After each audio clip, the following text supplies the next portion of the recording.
Ibu bapak, saudara-saudara, orang muda, remaja dan anak-anak yang terkasih, Shalom, damai sejahtera Tuhan menyertai kita semua. Hari ini Kamis 27 Mei 2021 adalah Kamis Pekan Biasa ke-8. Kita akan merenungkan bersama-sama Injil Markus bab 10 ayat 46 sampai 52.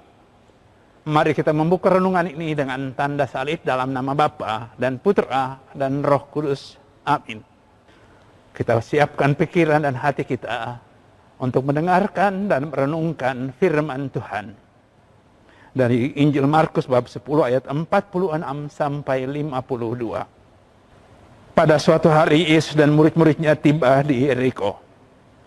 Ketika Yesus keluar dari Yeriko bersama murid-muridnya, dan orang banyak yang berbondong-bondong, duduklah di pinggir jalan seorang pengemis yang buta bernama Bartimius, anak Timius.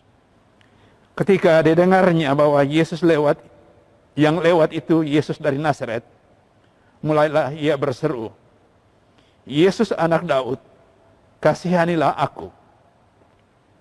Banyak orang menegurnya supaya ia diam. Namun demikian, semakin keras ia berseru, "Anak Daud, kasihanilah aku." Maka Yesus berhenti dan berkata, "Panggillah dia." Mereka memanggil si buta itu dan berkata kepadanya, "Kuatkanlah hatimu. Berdirilah, ia memanggil engkau." Orang buta itu lalu menanggalkan jubahnya. Ia segera berdiri dan pergi mendapatkan Yesus. Yesus bertanya kepadanya, "Apa yang kau kehendaki ku perbuat bagimu?" Orang buta itu menjawab, "Rabuni, semoga aku dapat melihat." Yesus selalu berkata kepadanya, "Pergilah, imanmu telah menyelamatkan dikau." Pada saat itu juga melihatlah ia. Lalu ia mengikuti Yesus dalam perjalanannya. Demikianlah Injil Tuhan. Terpujilah Kristus. Ibu bapak, saudara-saudara, orang muda, remaja, dan anak-anak yang terkasih. Hidup tidak selalu berjalan mulus. Ada penderitaan-penderitaan yang sungguh-sungguh menjadi beban hidup. Ada permasalahan-permasalahan yang rasanya tidak pernah kemudian berhenti. Masalah satu belum selesai, datang lagi masalah berikut. Bahkan kadang-kadang kita lalu mulai berpikir, jangan-jangan ini semua karena salah dan dosa. Maka saya kemudian mendapatkan sekian banyak masalah. Kalau itu yang menjadi pikiran dan hati kita, mari kita singkirkan. Pergumulan, kesulitan, penderitaan dalam hidup manusia itu bukan selalu karena dosa. Seorang putra manusia yang tidak berdosa itu juga menderita. Ada begitu banyak orang lain yang menderita karena berpihak pada orang lain, membela orang lain, mengorientasikan hidupnya untuk kepentingan orang lain. Dia menderita. Nah, hari ini kita mendapati seorang buta yang mengalami penderitaan. Buta. Dan ketika dia mendengarkan Yesus, permintaannya sangat singkat tetapi jelas.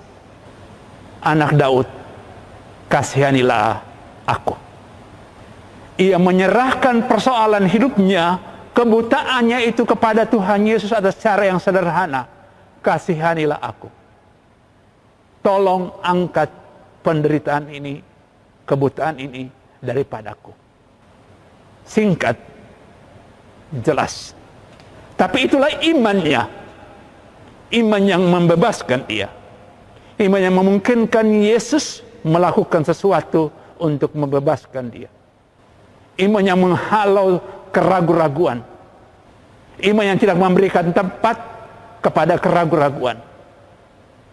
Iman sepenuhnya, percaya sepenuhnya, yakin sepenuhnya. Iman itulah yang menyelamatkan. Iman itulah yang memungkinkan daya kuasa Tuhan bekerja untuk membebaskan dari permasalahan, dari kesulitan, dari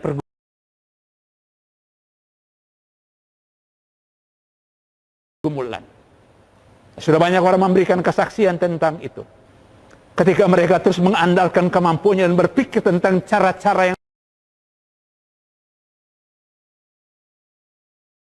bisa ditempuh supaya mengatasi persoalan.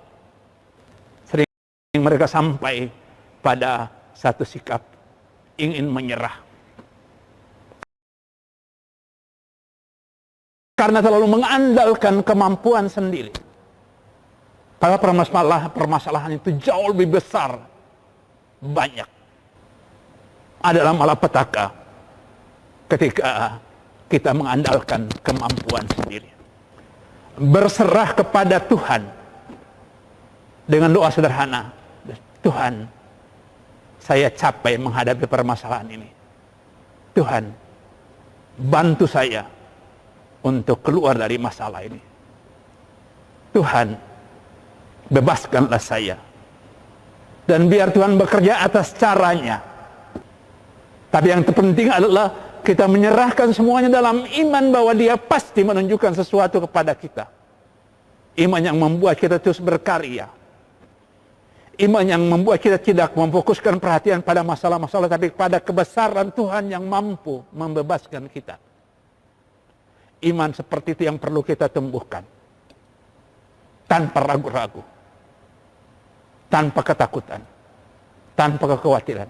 Karena sungguh percaya sepenuhnya Tuhan mampu melakukannya untuk kebaikanku. Mari kita berdoa untuk memohonkan iman seperti itu. Tuhan memberkati kita semua. Amin. Dalam nama Bapa dan Putra dan Roh Kudus. Amin.